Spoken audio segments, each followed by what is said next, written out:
ever make excuses for anything? I know I certainly do, but excuses, they are such a killer.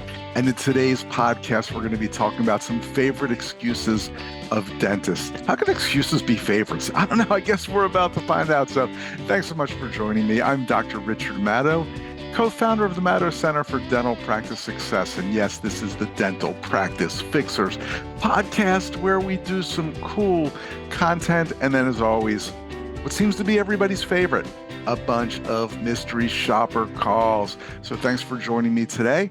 If you're a regular listener to the podcast, you probably already know this, but I'll just remind you that at the Maddow Center, we save tons of money. Some might even say mucho fungolas every month because we use Stacks for our credit card processing, and they just charge a low, flat monthly fee for the processing. They do not charge that nasty overage percentage. So we do it. Thousands of dentists are doing it with Stacks, and you should too. If you want to find out more, just go to maddow.com/growth, and you can set up a call with somebody from Stacks, and they can do a little comparison and tell you how much you'll save every month. That you can go give it the go ahead. So that would be really, really cool. Go do it. maddow.com/growth. Hey, I just had a Zoom actually, with a really great coaching client of ours. And this guy, just such a nice guy, so pleasant, so humble, really doing well in his practice. He's had some pretty large setbacks in the last year or so. He had several pieces of equipment fail. As we say here in Baltimore, they went up. It's such a Baltimore expression. You've probably never heard it before if you're not from this area. Like if your dryer breaks, you don't say my dryer broke, you say my dryer went up. My dryer went up. That's about as Baltimore as you can get. So he had some pieces of equipment that went up. I'm talking major expenditures. His long-term office manager had to leave. He was forced to actually leave his space where his dental office is and rent some new space and kind of start over geographically. But instead of making a bunch of excuses, he kept doing his best, provided unbelievably great treatment for his patients. He treated his patients well, provides a memorable experience every time. He's an excellent leader. And instead of hiding behind a bunch of excuses, his practice is actually up 35% year to date. So, and he's getting ready to drop some PPOs. So what a great picture. What a great coaching success story. Super nice guy, and just refuses to make excuses. But I know what it's like. I'm a dentist. We tend to make excuses when things don't go our way or when we see things that are negative around us. And we use that as an excuse for why we can't accomplish what we want to in our practices. So I'm just going to go through a bunch of my favorite dental excuses. Oh man, this one. I love this one. My patients have a low dental IQ. I go crazy when I hear that one. It's about as silly as they come, isn't it? Well, first of all, there's no such thing as a dental IQ. As far as I know, there's never been a dental IQ test that's been developed and administered. But if there were, I would want my patients to have a low dental IQ. You know, I have like a low plumbing IQ, which is why when the toilet in the office breaks, I have to call a plumber. If I had a high plumbing IQ, I wouldn't need the plumber. I could fix it myself, and the plumber wouldn't like me. So I love it when a patient has a low dental IQ. It's up to us to do a great exam, a fantastic diagnosis, and get the patient excited about their treatment and want their treatment and know that it's going to make them healthy again. We don't have to educate them to the point where they're a dentist or a hygienist. No, low dental IQ, good. Stop making excuses about it. Here's another one. Oh, my team walks all over me. Hey, take it from me, been there, done that. I realized one day my team was walking all over me. They were getting their way all the time. I was too much of a wuss to really, be a great leader. It's not a question of being mean or disciplining or whatever. It's being a great leader. And if your team walks all over you, you're not being a great leader. And it does take some guts. It takes a lot of strength. It takes doing some things that you might not feel like doing. But if your team's walking all over you, Doc, I got to tell you, it's of your doing. I guarantee you. And in most cases, not all, but in most cases, things can be reversed and your team members can be great, productive citizens of the practice and still love their job, but not walk all over you. So if your team's walking all over you, it's kind of your fault. It's kind of your fault. Okay, how about this one? My patients are so insurance driven. They only want what insurance covers. This always reminds me, I probably even mentioned this before on the podcast, but it always reminds me of a situation that I encountered with one of my coaches a few years ago. We were visiting a new coaching client and we were just looking all around. They were actually seeing patients that day. It was like a fully functioning day. And they had printouts of the schedule that they taped up to the wall in each treatment room. And under each patient's name, it had what insurance coverage they had, what their insurance was. And at the huddle each morning, they would review each patient and talk about their insurance coverage and how the treatment they recommend had to fit into the insurance that the patient had. And then they complained that the patients were insurance driven. Well, duh. Whose fault is that? You're basing everything around the patient's insurance. Now, this may be an extreme example, but if you diagnose and treatment plan with insurance in mind, yes, your patients will be insurance driven. I know we have a love hate with insurance. Um, we should love insurance. Insurance, as some people say, I think my friend Dr. Paul Goodman says, insurance is like a coupon. Let's get our patients to realize that it's not like medical insurance. It's like a coupon that will give you a certain amount of dollars towards your treatment. But let's not diagnose and treatment plan and present around our patient's insurance. Let's do what's best for the patient and have them use their insurance like a coupon. All right, here's another favorite excuse of dentists. There are just too many dentists in my area. Well, guess what? You're right. There are too many dentists in your area. Every now and then I come across a small town dentist, you know, practicing, sometimes the only dentist in a small town, and then another dentist moves in. It's like, this town ain't big enough for both of us, and it's not me who's going to leave. Um, Even in a small town, there can be too many dentists. So you are right. There are too many dentists. There just are. That's a fact. Let's face it. There's a lot of competition in dentistry. But I'll tell you this, you show me any town, small, large, huge, in between, and I'll show you some dentists. I don't care how many dentists are there. I'll show you some dentists who have kick-ass practices who are doing unbelievably well. So yeah, there are a lot of dentists. That's a fact of life. It's the way, it's never going to change. It's the way it is. Let's not use that as an excuse, because no matter where you are, no matter how crowded the field is, you can be doing great because someone else is doing it. I guarantee you there are dentists with hugely successful practices in your area, in every single area. Okay, let's keep going with these excuses. This is kind of fun in a sick way. Um, my patients just can't afford the treatment they need. Yeah, great dental care is expensive. A lot of people are on incomes where it is difficult to afford the dental treatment they need. But as with most things, it's a matter of priorities. If presented properly, both treatment needs and financial options presented properly, we've got to have our patients want that dental treatment. We've got to have them need it. We have to have them want it, and they have to prioritize it.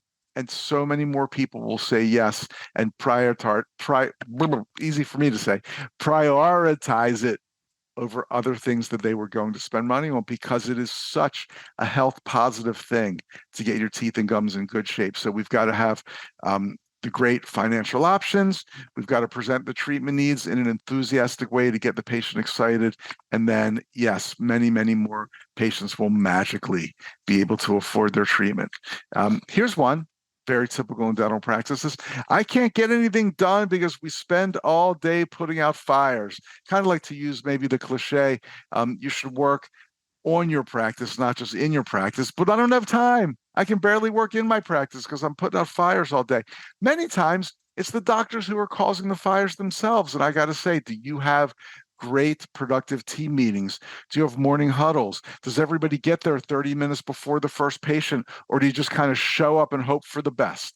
If you just show up and hope for the best, you're always going to have a practice where you're constantly putting out fires.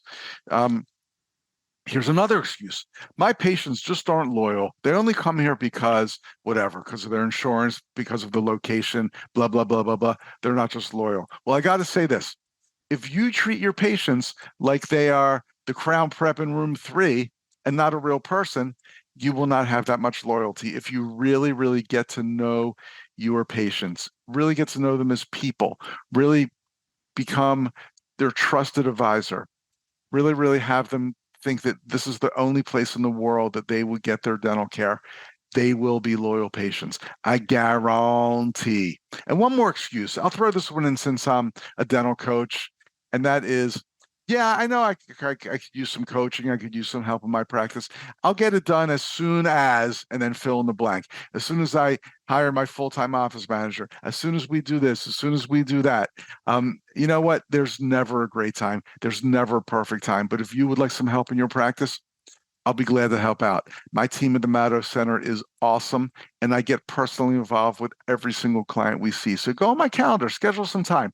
Go to maddow.com/calendar. I'll be glad to chat with any practice owning dentist about anything. I promise I'll give you some great tips, some great advice. Listen with both ears, as they say, and really this call will help your practice. If you decide you don't want to work with us, no problem. I don't pressure you. There's no obligation. Should you decide you want to find out more, I'll be glad to tell you about that too. So go put some time on my calendar, maddow.com/calendar, or you can send me an email at rich@maddow.com. Okay, I know it's the time you've all been waiting for. It's mystery shopper call time. So let's get down to it. Right before I go over here and hit Command Central, I'll just ask you a little favor. As you know, the podcast is no charge. Glad to do this for you. I love doing it. I love hearing all the great comments. But if you could do us a favor, just go on your app or wherever you're listening, give us a 5-star, a thumbs up, a like, whatever the appropriate thing is for that app. We'd really appreciate it. It would help us so much. And I don't mean just help us, but I mean help us get the word out to so many dentists all across the country and across North America and across the world. And if you've got 10 extra seconds and want to write a sentence or two in there about how much you love the dental practice fixers, I will be forever grateful. I'll be grateful when they're dead. Not my patients, not you, whatever. Go ahead and do it. That'll be fun. Now, let's get to our mystery shopper calls. Let's go over here to Command Central. Call number 1. Dr. office, this is Stephanie. How can I help you? Yeah. Can you tell me how much it is for a cleaning for a first-time patient? Okay. Now, is there dental insurance used or no? No dental insurance. Okay. Now, for the X-rays and exam, it would be $99. If you are diagnosed with a regular cleaning, that's included. But we would have to first start with the X-rays and exam. Mm-hmm. So $99 just for like the checkup, so to speak. That's correct. Right. And what if I do have insurance?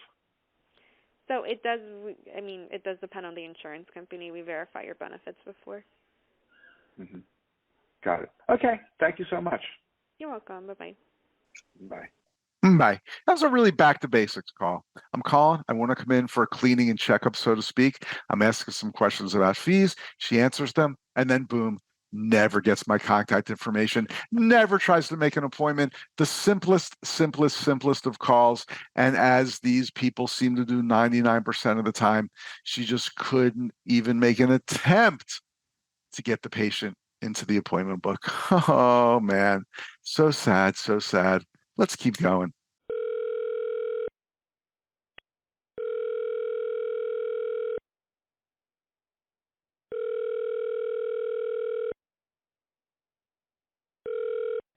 Dentistry, may I help you? Yes, this is the dental office. Hello? Hi, is this the dental office? Yes, sir. How can I help you? I have a question for you. My last dentist told me I needed a root canal, but I never got that done. Do you do root canals there? Yes, we do. And are they typically covered by insurance? What kind of insurance do you have? I have Blue Cross Care First, Blue Cross Blue Shield. Okay. And have you been here before? No, I've not. So this will be your first time? Yes, I've never been there before, so it would be my first time, correct. Yes. Okay. Okay. Mm-hmm. So would you like me to schedule you for your root canal? Sure, schedule me for the root canal. It's on 231. Proof number 31. That's all the way the lower part. Okay. It might be 236. Hold on, I think it's 236 actually. The tooth is only from 1 to 32, sir. Oh, maybe I'm wrong about the tooth number. And you know, it's in the lower right side. Lower right side. That sounds right. Yeah. Yeah. So either that's 31 or 32. Yeah, it might be 31 or 32. Yeah, either of those two. Okay. I'm pretty sure it said tooth with like 4 roots. They said. Oh, really? I think so. Well, let me ask you something too. What is a root canal anyway? I'm not even sure. They never really even told me what that was.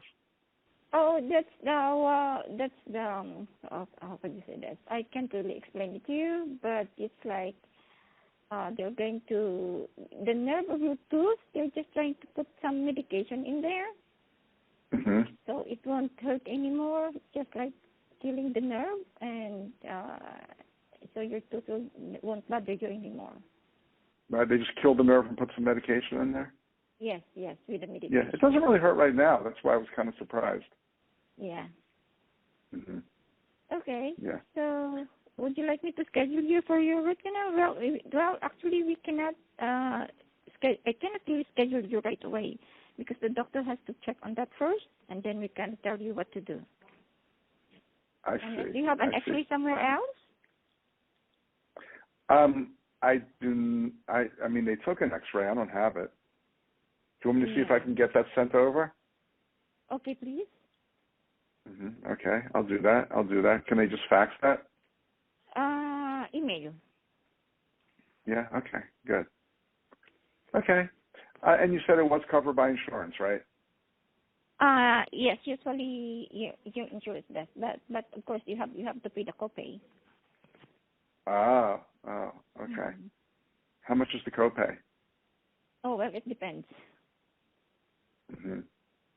On a lot of things. Okay. All right. Well, let me see if I can get that X-ray faxed over for you. How's that for a good start? Okay. So, would you like me to schedule you for an appointment? I'm not quite ready yet, but I will let you know. Okay. Just give us a call when you're ready. Right on. All right. Thank you. All right. Thank you. Okay. Right. Okay. Bye.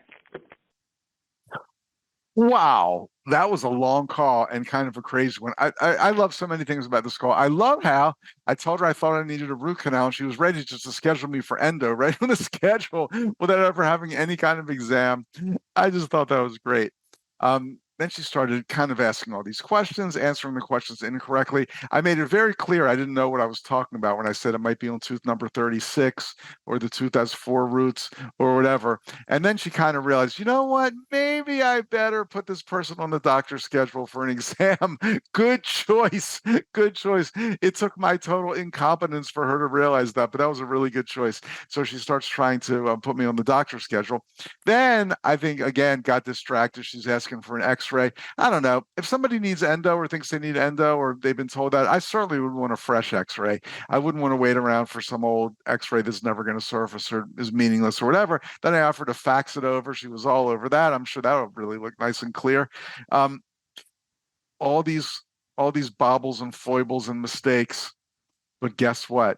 At the end, she actually did ask if I wanted to make an appointment. So we got to give her a little bit of credit for that. At least at the very end, after all that ridiculousness, she did try to get me on the schedule. So kind of a mixed bag with that call. That was fun. That was nice. Let's keep going. Let's do another one. Hello. Hi. Yes. Yes, this is the dental office. This is a dental office. Yes. I have a question for you. Do you do root canals there? I was told I needed a root canal. The doctor does do some of the root canals. Some of them she does have to refer out. Oh. So how would I know if you can do mine there? So you would have to come in. She'd have to take a look, and we need to take an X-ray, and that's how she'd let you know. And why would you refer it out if like they're too difficult? Yes, yeah. So she would have to refer you to a specialist. Yeah, they're too difficult. So there are specialists who just do root canals. Yes. Should I just go to one of those to begin with then, if they're so much better at it? It all depends what your doctor tells you. I see. What is a root canal anyway? What do they do? So they have to. A lot of times, if there's an infection or the cavity has reached the nerve, they have to clean where the cavity is, and if there's a cavity, and then they have to remove the nerve out and clean the canals, and then fill the canals back up. Wow, they just remove the nerve right out Yes. Sounds like that really hurts. You'll be numb, so it should be okay. And most of the time, you usually don't feel anything because they numb you up. I got it. Okay, cool. Well, hey, thank you so much for all that info. You're welcome. Bye-bye. Bye. Okay, again, there you go. I said I knew I needed a root canal, or I thought I needed a root canal. I asked some questions. She gave me some pretty decent answers. No attempt to schedule me. Oh, Gewalt, what is going on here? We can do better. We really can do better. Okay, let's just do one more call. Every now and then, my team gives me a bunch of these numbers to call, but sometimes I have the website and I just look at the website to see what's going on the website. And I saw this number, in big, whatever, big font. Would you like to make an appointment? Please call this number. And I did. And here's what happened. How can I help you? Hi, is this the dental office? No, you've got the charter company. Would you like to rent a jet? Oh, wow. That sounds great, but I was trying to find a new dentist. Oh, sorry, wrong place. I could just rent like a jet airplane here? Uh-huh. Wow. Very cool. $4,800 an hour, 4 hours minimum. When the need arises, I will let you know. All right, sir. Thank you very much. All right. Thank you. Bye. Bye-bye. Man, I'd love to rent a jet, but that sounds awfully expensive. But my point is, this was a phone number, again, in super large font on a dentist website, a live and kicking website. And it said, ready to make an appointment, call this number now. And then I called and I'm ready to rent a jet. Look at your website. Please make sure everything's accurate. If there's anything you do right now, just do that. I see so many inaccuracies and bio coming soon, pictures coming soon, all these things coming soon that were never filled out. Give your website the once over. Do yourself a favor. All right. And that is going to do it for this week's edition of the Dental Practice Fixers podcast. I'm Rich Maddow, Dr. Rich Maddow, your host here, co-founder of Maddow Center. Send me an email, rich@maddow.com. I'd love to hear from you, and I'll see you soon. Bye.